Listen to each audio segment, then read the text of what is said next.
What's going on, all you wonderful people? Welcome back to another episode.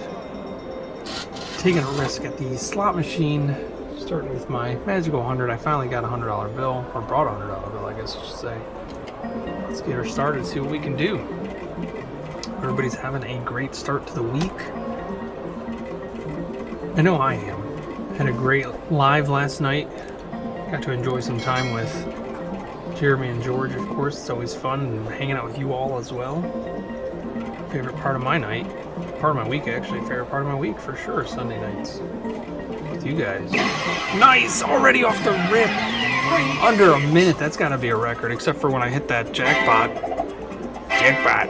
Right off the rip, that was too cool. Uh-oh, wild fives already, I can't hit a 7. There's a 25!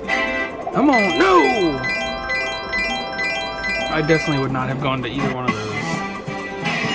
So 15 it is. Not bad. Come on, baby. I'm already dancing. We're already winning. That's more like it. Bring it on. Oh, nice. Another win right off the rip. There we go. Keep it going. We're looking for at least another win. Thinking at least $45, Diamonds and Roses. Let's get $45 right now. Oh, with the first loss. Oh no, don't make it a trend. We don't want that. Nope. No, don't like this. There we go.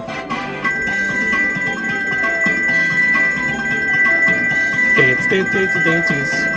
Got to keep dancing. There's nice.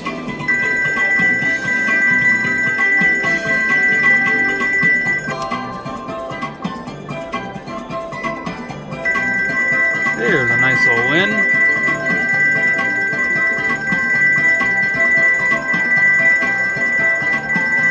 I don't know if it's just me, but I feel like the machine is extra loud today.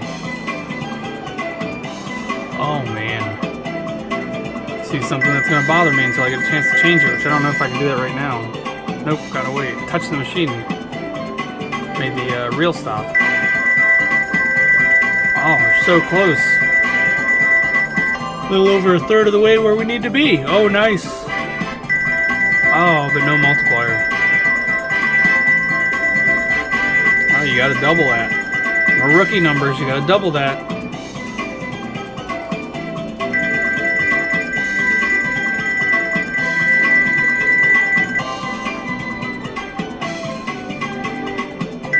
Alright, not bad.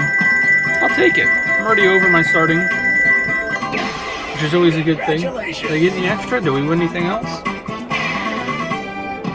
Nope. That's always a good thing, though. Already $14 over, and I gotta change that. Oh, is it not letting me today? Oh, whew. Why? Oh, I had to touch the actual. Alright, let's keep her going then. Had me nervous for a second. It was a ×5, but nothing big out of it. Oh, the silver jackpots.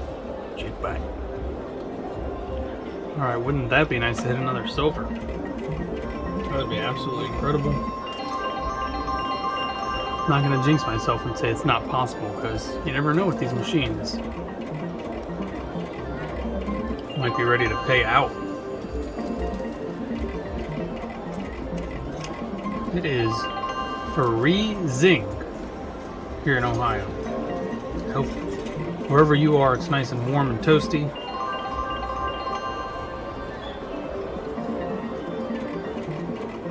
Speaking of freezing, that reminds me of when I went to prison, which I've had a lot of people ask me about, which I probably should talk about it. Start getting these stories off my chest.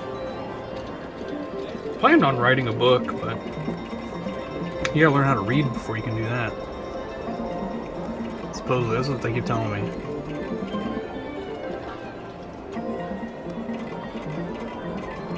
And the reason freezing reminds me of prison, because when you work there, it is a union job. It takes you an entire year to get through their training and their probationary period, and you finally get to be a full-time babysitter, which pretty much it's what it is, you know. You work with some of the most dangerous people in the world, but you're a glorified babysitter.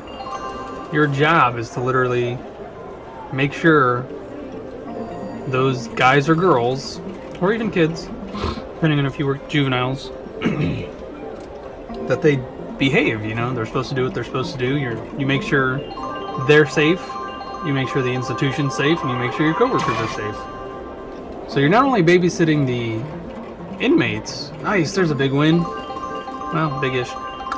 You're babysitting the facilities, and you're babysitting your coworkers, believe it or not, because there are people who work with the most dangerous people on earth and who just do not do their job or are very oblivious. And unfortunately, people who work there like that do end up sometimes getting hurt or getting others hurt, which is more typical, because just like wild animals, especially hunting wild animals, oh, that would be so fantastic. Come on, baby. Oh, man. I'm gonna say predators, just like predators, like lions, tigers. There's another nice win.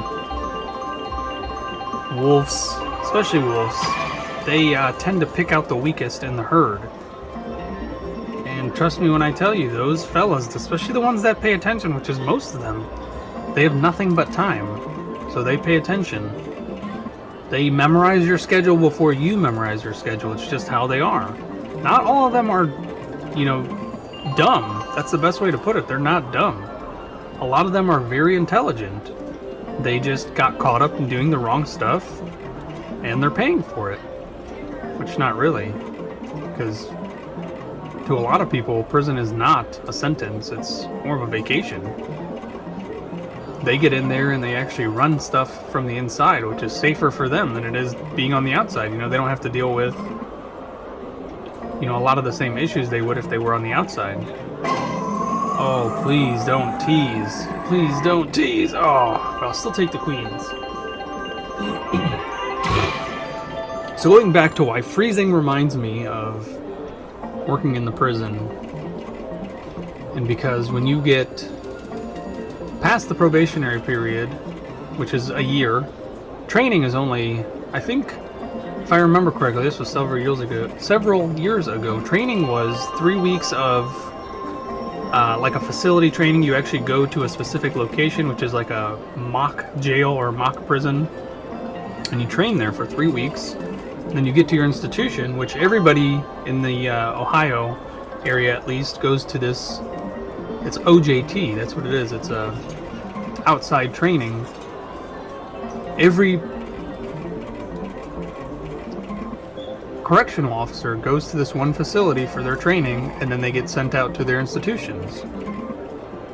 So that was the best part, hands down, about being a corrections officer, was spending 3 weeks. And the ones that come from far away, it's Monday through Friday. I believe it was 9 to 3, if I remember correctly. And there's a nice one.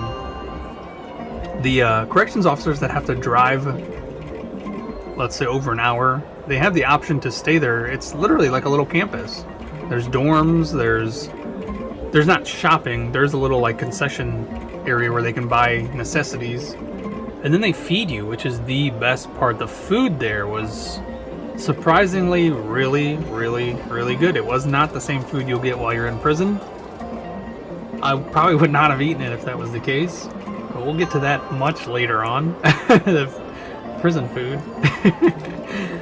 But hands down, the best experience was going through OJT and learning all of the rules and techniques, learning how to defend myself and stuff like that. They teach you how to shoot, all that good stuff, just in case you have to. Not all facilities have armed guards. Of course, when you go on trips, you have to be armed, so you do get certified in weapons training.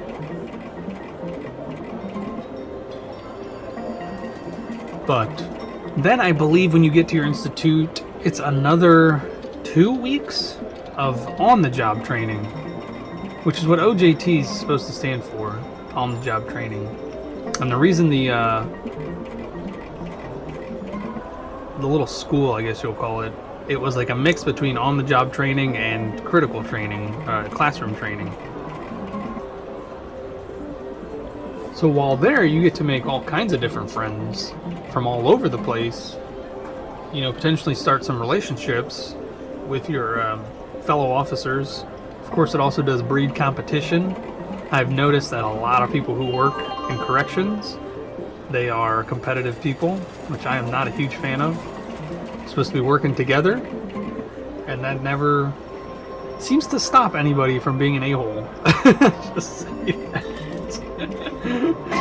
There's always that person or that group of people. Oh no! And they just don't know how to play well with others. I'm a huge team player. I'm always trying to make sure that the weakest link becomes the strongest link, and so on and so forth. Every time there's a new weak link, they have to become this. There we go, nice, strongest link in my eyes. And if that's me, you know, I hope somebody helps me out, which it sometimes is, you know. All right, we're gonna get another 10 spins, maybe. All right. Okay, not the 7s, if you don't mind. Oh no. Oh, right! Yes! Oh, I almost hit that one. That's honestly where my brain went. So not bad, I'll take it. I'll take the 25 spins at times 3. That's my favorite part. So at the OJT, the on-the-job training, that's when you're actually in your institution and you're learning. You're actually on shift with somebody else who's helping to train you. And the thing is, first shift and second shift, you work with somebody. Usually, you're typically working with somebody. On third shift, which is where I worked for most of my career, you're by yourself. But for the first 2 weeks or so, or your OJT, you're with somebody. You're in a unit with somebody. And that's the thing. During the day shifts, officers work in pairs because 2 heads are better than 1. Supposedly, when they're free, when the inmates are free and able to move around and stuff, they can come in and out of their rooms whenever they please. Well, up to a point, you know, there's schedules for stuff. But on third shift, they're locked down for the night. At least on one of the sides where I worked. They were level 3 inmates, which is medium security. But the institution had a A side and a B side, and on the B side, they had level 1, which is minimum security. Just because they're minimum security does not mean they're not threatening. These people, some of them have life sentences because they did some heinous stuff many, many years ago, 20, 30 years plus, and they worked their way down from a maximum or high security prison all the way down to a minimum security prison. But that does not mean they're not threatening. They do still have a lot of anger and resentment in them for being locked up for so long for crimes they committed in their youth, which is terrible, of course, you know, because young people make dumb mistakes, and fortunately there are some people out there that are paying for it well into their 60s and 70s for crimes they did in their, you know, teens and 20s. So it's super sad, very, very sad. The system of reform really fails people like that. They don't look... Putting people in prison, I'm going to be very blunt and very honest, is not a type of reform. Especially in the United States. It's more or less, you put bad people around other bad people, or sometimes innocent people. That happens too. They fall through the cracks and they get blamed for stuff they didn't do. But when you go to prison, everybody's innocent. That's what they say. I didn't do it, I didn't do it. I'm the only one that didn't do it. Which is sometimes very true. But what ends up happening is they put bad people around bad people and you just become worse, pretty much. You learn how to do things you never would have learned otherwise. Because prison breeds ingenuity. That is 100% true. Congratulations! Those men and women do learn how to do a lot of weird stuff in there. Like, whoever would have thought to make a knife out of a toothbrush, you know? You wouldn't think about that kind of stuff if you weren't in prison. That was not a good 25 spins, I gotta be honest. $26 for 25 spins, especially at 3 times. I'll take it. I'm not salty, but should have done better than that. Diamonds and Roses. Talking about inmates. I'll eventually get to why freezing reminds me of prison. Eventually. You know I like to get distracted and talk about other things. Go down road B, and then we'll go back to road A, and then we'll stop at road C for a second. We'll get to it. We'll get to it when we get to it. We might as well just get to it now. Pretty much covered what I was talking about anyways with putting bad people with bad people just makes people worse.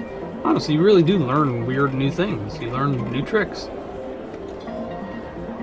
So the reason, going all the way back to talking about probation,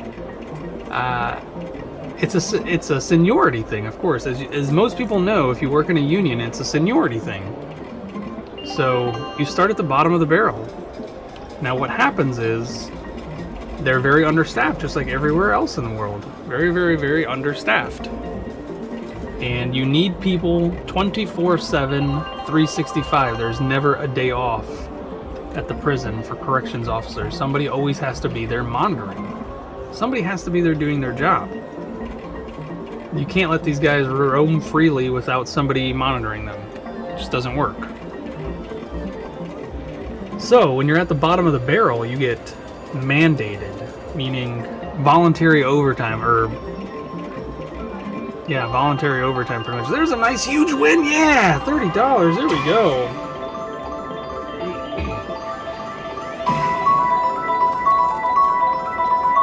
You don't have a choice pretty much. No matter what, you literally had no choice.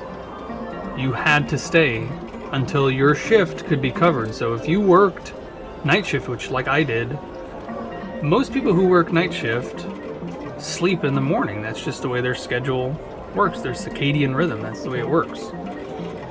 Or sarcadian rhythm, however it's pronounced.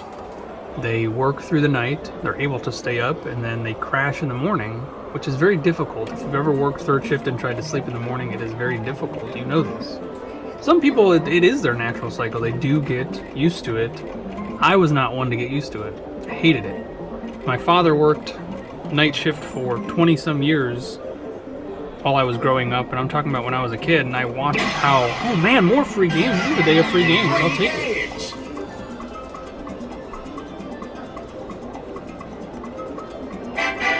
Oh wow, already off the rip. Oh wow!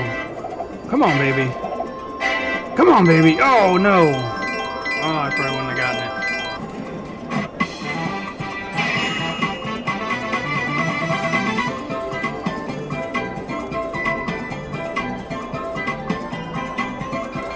And I never wanted to end up the way he did. His body was fighting him all the time because of how messed up his rhythms were. He would come home in the mornings and he'd go to bed, and I'd have to be extremely quiet, which is why I learned to be very sneaky. And when I say sneaky, I don't mean like I was bad sneaky. It was, I learned how to be considerate sneaky. I tiptoed everywhere I went. When I opened the fridge, I was very gentle. When I closed the fridge, I was very gentle. I still do this to this day, and these are things that I did as a kid. When I opened the microwave, I pull it very slowly. When I close the microwave, I lift it up so the handle, so the notches go in instead of clicking in.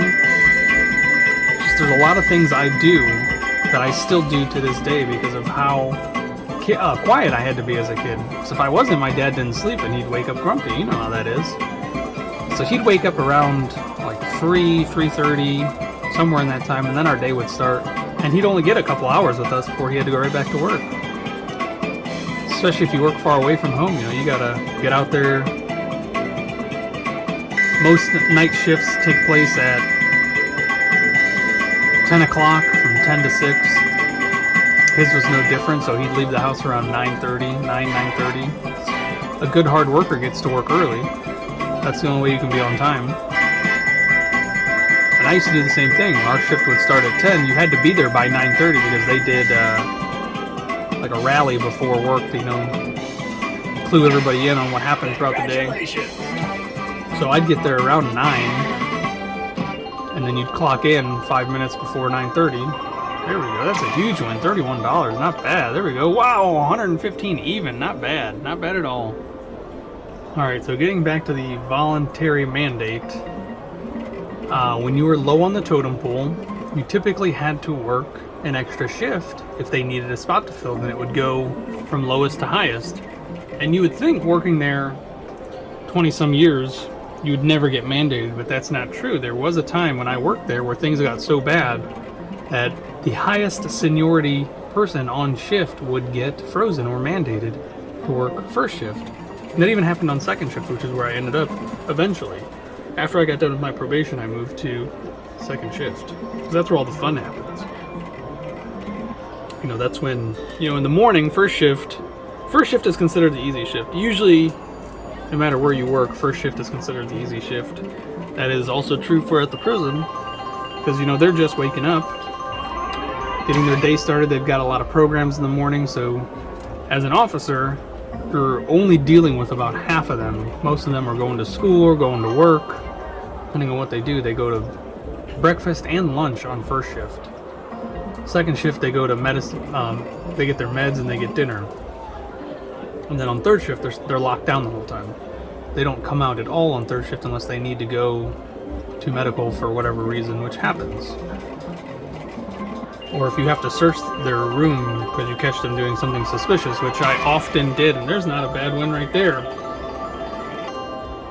They called me the Bloodhound. I used to be able to sniff out hooch, which is toilet wine, and cigarettes and weed, stuff like that. I was really good at smelling that. I mean, it's not hard because it literally, every single one of those smells is very unique and distinct and will instantly fill up an entire unit if they're not being careful, which they're not.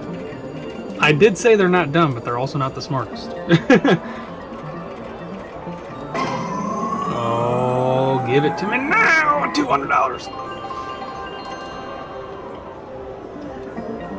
So, the problem with being mandated or frozen over is you're not covering for somebody on your shift, you're covering for somebody on the next shift, which creates a lot of animosity between the shifts. I don't know why it had to be like that, but, you know, third shift thought first shift was lazy, first shift thought second shift was lazy, second shift thinks third shift is lazy. That's just the way it works. So second shift would cover for third shift would cover for first shift, and first shift covers for second shift. So that's why it works out that way. Oh, come on, give it to me. Stop teasing me. So when I started working at the prison, I was 26. And we just had Jax, and he was about 1. He was, I believe he was like 8 months when I started. And Mom worked during the morning. She was a manager at the shoe retail store where we met. So I was the one in charge of watching Jax, and we didn't have a babysitter. We didn't have money for a babysitter. We still don't have money for a babysitter. So I would go to work at night, supposed to come home and go to sleep, but I would not. I would literally, I made an elaborate fencing system in one of the rooms, or a gated system I should say, and Jax would roam in the room around me while I laid on the couch and half slept while watching him, and we'd sing songs together because I'd play nursery rhymes, and I'm pretty positive this is why he's so intelligent, is because I'd play nursery rhymes for him, I'd play reading songs for him, and then I'd also play like the periodic table songs for him, just all types of intelligent kids nursery rhymes or songs or things like that. And I'm hoping that that's why he is the way he is. He's a very intelligent little boy, incredible memory. He was reading before he was 2. He was writing before he was 2. And I'm talking about like way before he was 2, like just into his 1s, and he was reading, he was talking, reading. And the kid has never stopped since. I absolutely love it. Super, super smart little kid.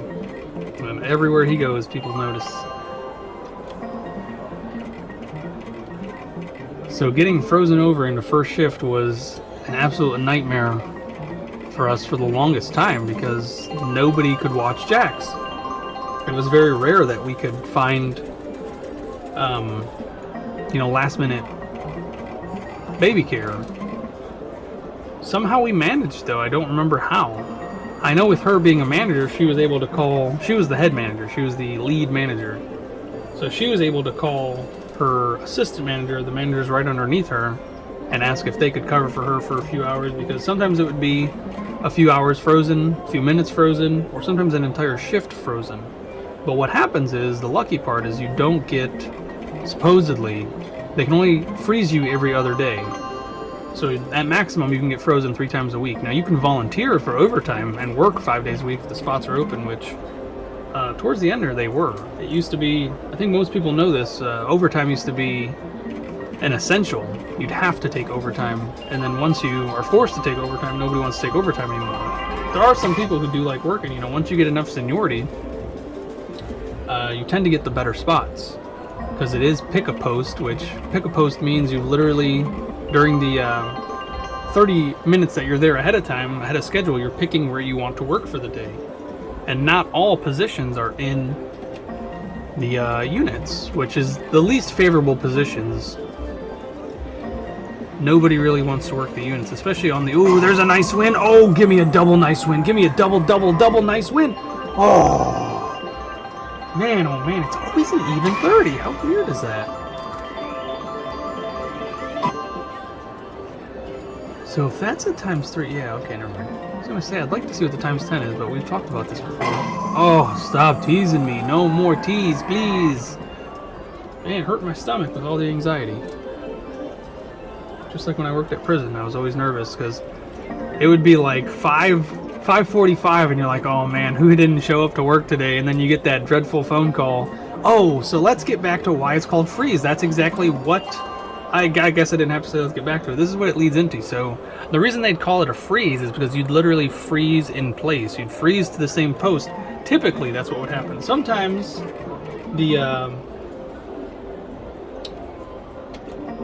your captains or your lead officers would be generous, and they'd ask if you'd want to work an easier post, especially from third shift. There are posts that, like, if you worked in segregation, there was 3 officers in segregation, which made it easy. I'm not saying you could slack, but I'm saying you didn't have to do everything on your own. That's pretty much what it was. And then there's the rec officer. There's 5 rec officers. There's 1 at a desk, and then there's 4 roaming. So that's not so bad. And then there's also the officers that work in like the kitchen and stuff like that. And typically, now that's one of those things that you still have to be careful. When you're working in the kitchen, you're working with inmates who are allowed to use knives, and they're the ones that prep the food, so they have to be able to use knives and stuff like that, and they're checked out for some reason. So what happened was, probably should explain why. The prison I worked at was very, very stupid, and I'm going to say that word, and I don't mean it lightly. They were very stupid and very horrible planning. Before I started, and I'm talking about literally right before I started, they transitioned from a level 1 and level 2, which is low minimum security and medium minimum security, to a level 1, which is the minimum, to a level, they stayed level 1, the level 2s got transferred out, or they got dropped down to a level 1, and they brought in level 3s. There's another nice win. Now, this is not supposed to happen. The reason it did happen was because of funding. They wanted more money. Taking on higher risk inmates gets you more money from the state. Now, this is not supposed to happen. You're not supposed to have a gap in security. You're not supposed to be able to have 1s and 3s next to each other, or 2s and 4s, or 1s and 5s. It has to be consecutive. It has to be 1s and 2s, 2s and 3s, 3s and 4s, 4s and 5s. And then there's higher than 5. There's 5A and 5B. Those are like the high risk patients that also may come with mental illness. So they're not only dangerous, they also don't understand why they're dangerous. So it was not supposed to be this way, and when I came to work there, when I was brand spanking new, they were in the transition of switching out the 2s with the 3s. So you still had 2s there, and when inmates come in and when inmates leave, you have to do a full cavity check, and that's what the new guys get to do. So for the first, it must have been a month, whenever I'd get frozen over in the first, there'd be intake. Come on, George, help me out with this one. Yeah, no way. No way. Oh, come on, it's right there. Oh, pardon my high-pitched squeal. I'll still take the $216. I'm not upset. And I was literally just talking about searching men's private areas, and I hit the jackpot. What are the odds of that? What are the odds of that? Oh, 322. I should stop, but I don't want to stop. It's my birthday. Let's keep going. Keep talking about this wonderful story that I'm going to tell. There's no way. Don't hurt my stomach again. I'm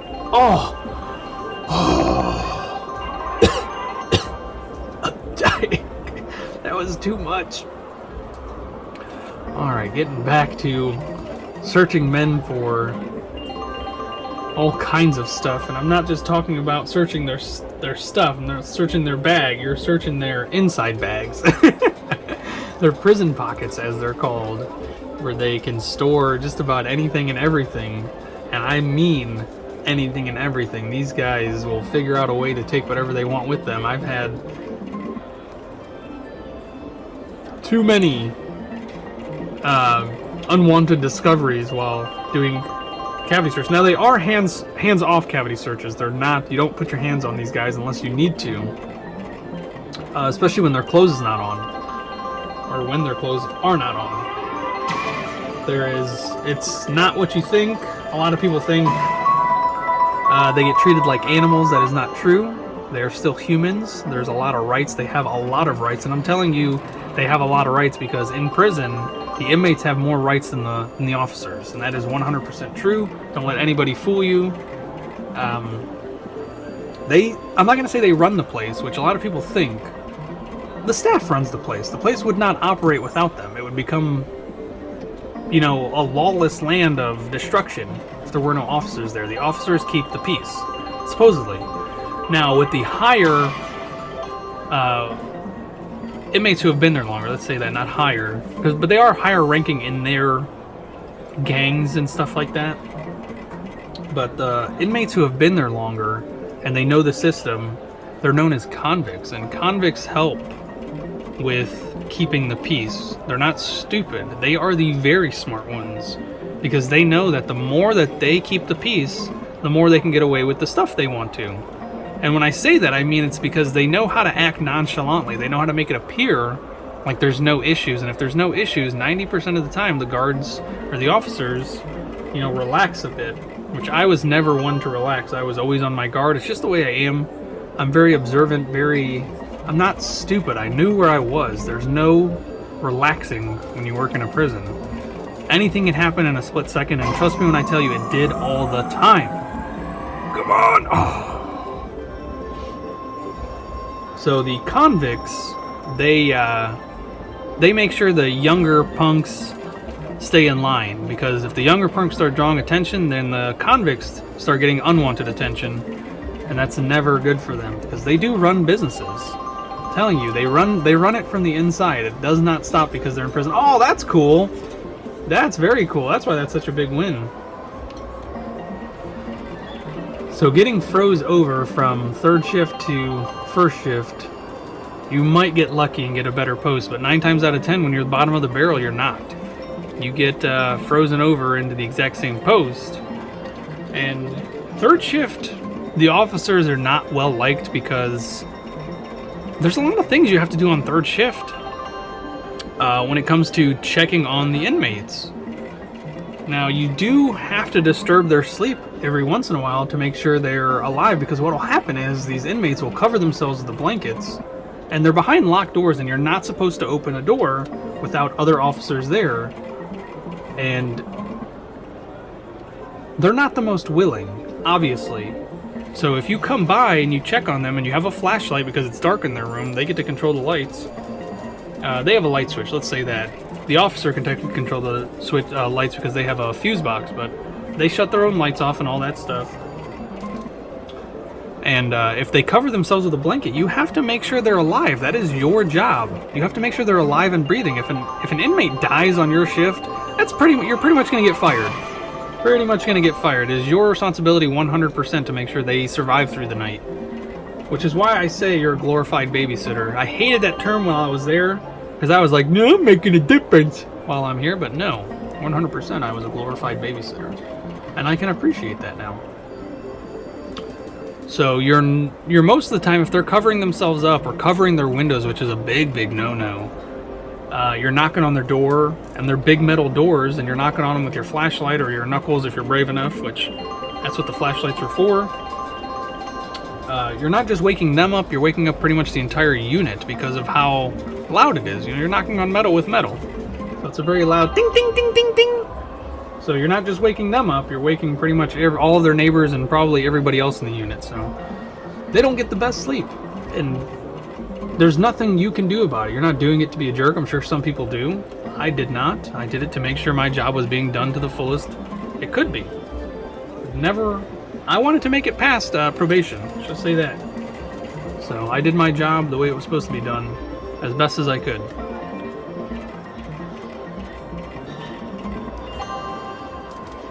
So if you get frozen in place after, not terrorizing the guys, but you know, they didn't get the best sleep and it's your fault technically, which it's not, it's their fault. You know, it's whoever did what they're not supposed to do's fault, because they cannot cover themselves. You have to be able to see them, you have to be able to see their face, and you have to be able to see their chest, at least moving. Their chest could be covered up, but you have to at least be able to see that going up and down. That was what your job was. And you had to check them every half an hour. Within a half an hour. So I'm telling you, when they did not get the best sleep, that's why. So now you're working third shift, which is when you have your energy, and now you're working first shift with the same inmates while you're tired, with the ones who were PO'd at you. You know, they get mad at you, so they come out grumpy. Now it's a lot better, for obvious reasons, when you're not there, because the next shift, you know, they might take some of the brunt of it, but it's not necessarily directed at you because it wasn't their fault. But if you work third shift in the first shift, it is your fault, so it is directed at you, and there's a nice win. So that's when it can get dangerous, especially with the medium level prison inmates, the prisoners. So it was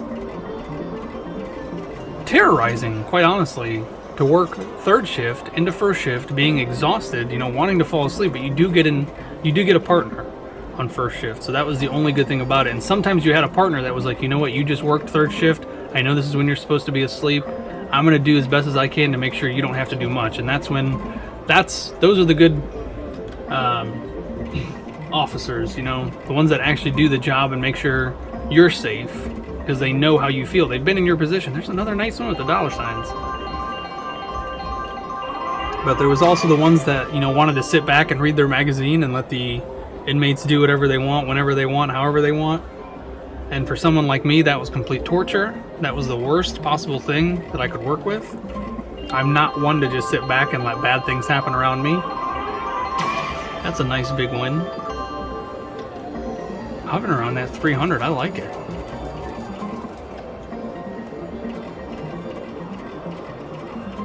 So getting frozen over from third shift to first shift, in my opinion, is absolute worst. Getting frozen over from second to third is not bad. I used to work tons of overtime when I was on second shift. I'd work second and third, that was voluntary overtime.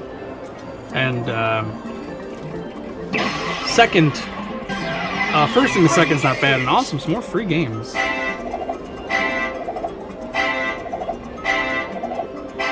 All right, that's fine. Take my 15 spins, 16 spins, sorry. You don't have to be college educated to work at a prison, let's just say that. Although I do have my bachelor's degree in criminology, psychology, sociology. So I was hoping to use that to advance myself quickly in the prison system, but that did not work out. It honestly, they care more about seniority and actually demographic as well. They wanted women to be in the lieutenant's positions and captain's positions, women's and stuff like that. So a lot of people get overlooked. A lot of people that with a lot of seniority get overlooked, and of course that causes animosity. And I'm against equal rights and all that stuff. I love women being able to work wherever they want, whenever they want, but it is still It's tough for me to say that women working in a men's prison is a good thing. Men are very manipulative. They're sweet talkers, and sometimes these women, they fall for it. And it was too easy to have them bring in stuff, and I'm talking about drugs, cell phones, just by sweet talking these ladies. And a lot of the times, and I mean a lot of the times, that's not something, I'm not just saying that to exaggerate. A lot of the times these women would be seduced, and they would be doing stuff on shift. Sexual stuff with some of these inmates. You might be saying to yourself, there's no way, and I'm telling you there is a way, and these guys find out. They have nothing but time. They literally give these women compliments left and right, compliments they probably don't get in the outside world, and most of the time it's manipulation, And these women eat it up, especially the ones that, need to hear it. They eat it up, and that's exactly what happens. That was not too bad. Another $1 per spin. That's what it seems to keep happening. The free spins, the free games.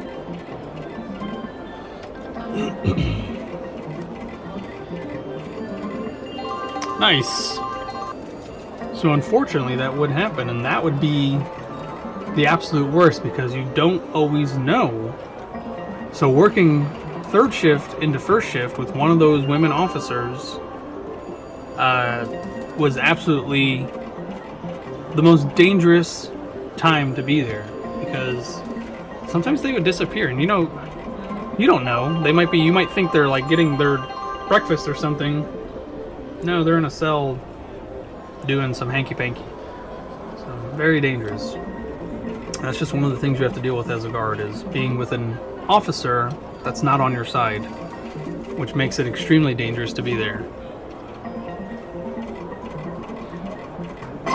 Oh, come on, let me have it. Get me on the right side, man. That would be cool. Double jackpot, left and right. So the money was okay. It honestly is not worth it. It's a decent pay. I think I started at $18 an hour just starting there. Raises were supposed to be like, I think you got an evaluation every 3 months and you can get up to 33 cents or something like that. I think that's what it was.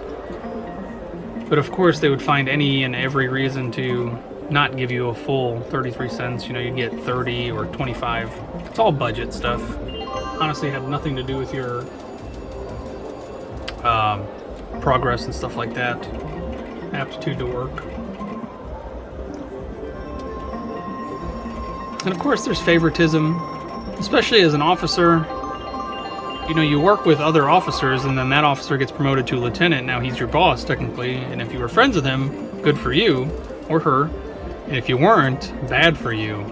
You get to do all the B work. Let's just say that. BITC work. That does indeed happen. And then what happens is those lieutenants get promoted to captain, which is their boss now. So there's even more favoritism. Because once you get to captain, you can actually position people. There's another nice win. Nice, 555. I'll take it. Better than the other one. So you can actually pick where people work. Now, per the union, you were supposed to pick where you work. But sometimes what will happen is, based on time or necessity, the captains could place you in places which usually worked out to my benefits.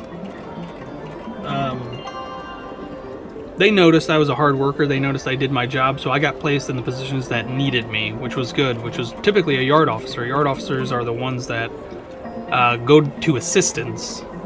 So if there's an inmate acting unruly, the yard officers would come and escort him out, take him to wherever he needs to go, SAG, or just to get a checkup if there was a fight or something. So that became one of my temporarily permanent positions as I got more seniority and proved myself that I could handle myself and stuff like that. Which I did over and over again, prove that I could handle myself.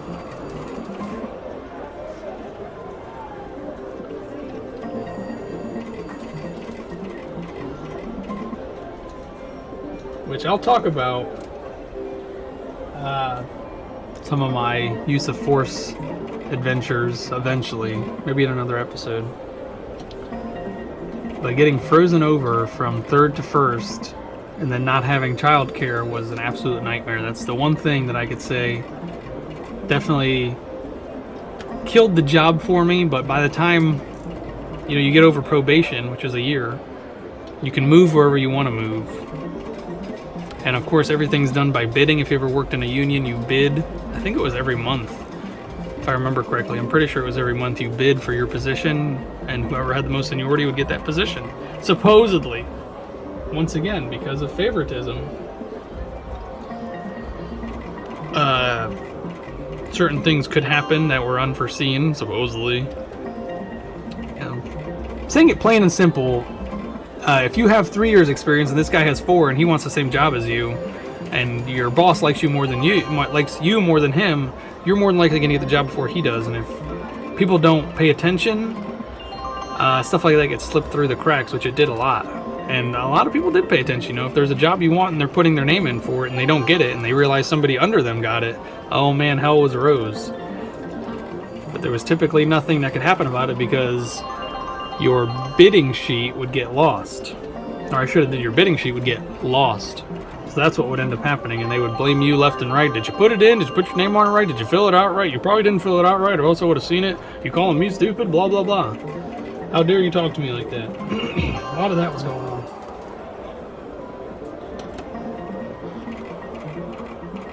So once I finished my probation, I finished it on 3rd shift just because it worked out better for our schedule, besides for getting frozen over into 1st.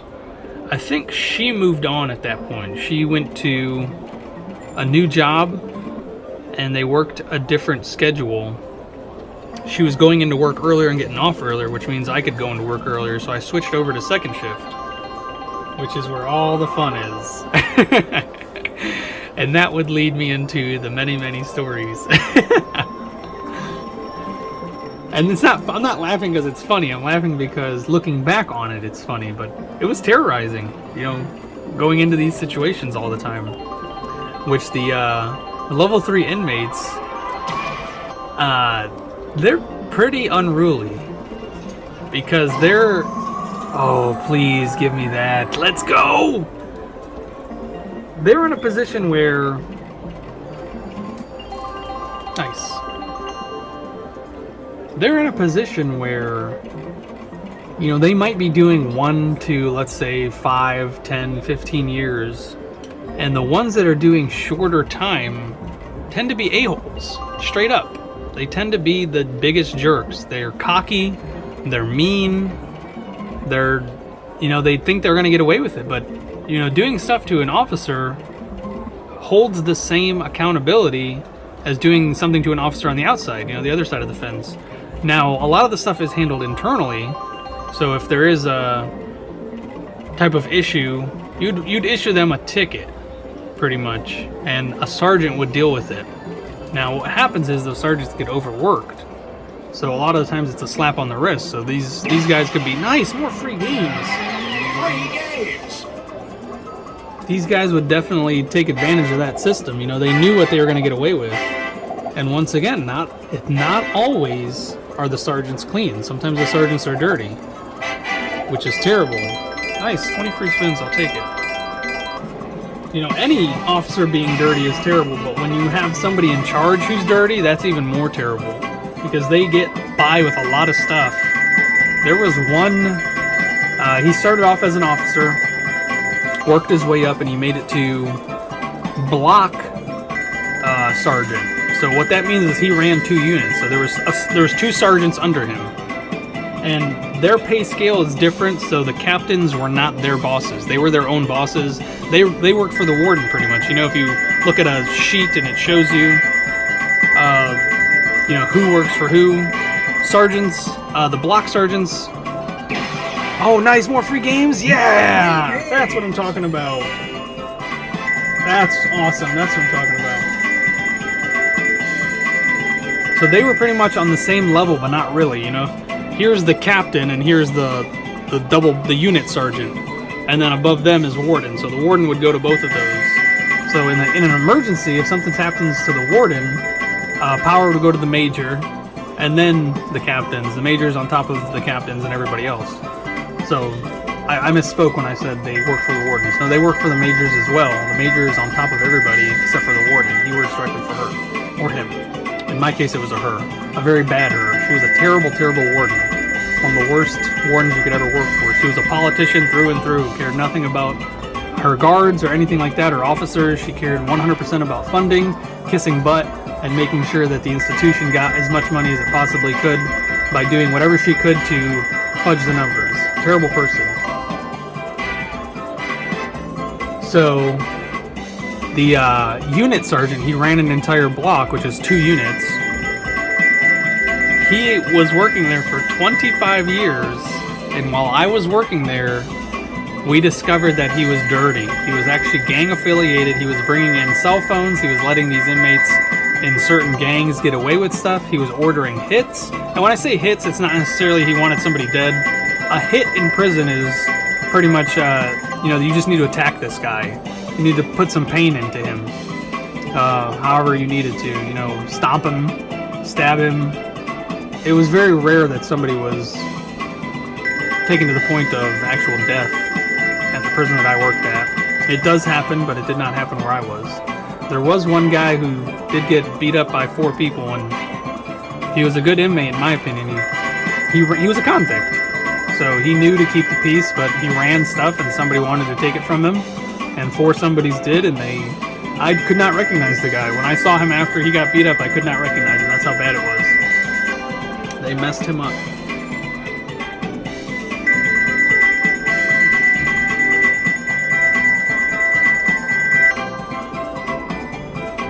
So it is no picnic working as a corrections officer. And the sad thing is that people don't see you as an officer. There's a nice big win. They don't see you as law enforcement, but you really are. You're keeping the peace on the inside. And everybody you work with potentially is dangerous. If you're working on the streets, if you're a cop, not everybody you interact with is going to be dangerous. Now, you do run the risk of running into weapons and stuff like that, which makes it extremely dangerous. But you do in prison as well. They do make shanks out of pencils, toothbrushes. I found machetes while I worked there, and I'm not kidding when I tell you machetes. This was a 2.5 foot long... More free game. No way! Oh, it maxed it out to 50. That's awesome. So I got my full 50. Pretty cool. More free games. So this was literally a piece of steel that they somehow worked off of their cabinet. Because they get cabinets, they get bunks, they're all steel. They're supposed to be supported and stuck into the walls, but over the years, they mess them up. They mess up the screws and stuff and they come loose. It's a nice big win. And it literally had leather around the handle, and it was a serrated blade. It had a serrated, like half of it was serrated and the rest of it was sharp. Just a straight edge blade. And it was about 2 feet long. And he had it hidden in his cabinet. It literally blended in with the cabinet. I was just good at finding stuff, so I literally was able to see it. The handle came off. That was the crazy thing. The handle, you'd see the handle and you'd be like, this must be for something. But you never would have guessed for a 2 foot long machete that this person made. There was one guy who somehow worked a paper cutter, the big, long, sharp edge of a paper cutter, pretty much a machete. He somehow worked it out of the library and nobody noticed. And he was able to bring that back to his cell. And on first shift, when I wasn't there, this was just what I heard, and I actually saw the damage he did with it. He was out to kill somebody. He took it up to the desk where the officers were sitting. It was 2 female officers. He planned this on purpose. He literally took the machete that he had, that paper cutter, smacked it on the desk, cutting in a huge chunk out of it. He told those women to leave the keys and get out, or they're gonna die, which they did. They dropped the keys and left, which is a big no-no, but you gotta protect yourself. And he went after an inmate. Now the inmate knew it was coming, or at least he knew once he smacked the blade on the desk that he was coming for him. So what he ended up doing was running to his room and holding the door shut. Now the guy had the keys, but he still had to pull the door open, which he wasn't able to do. They have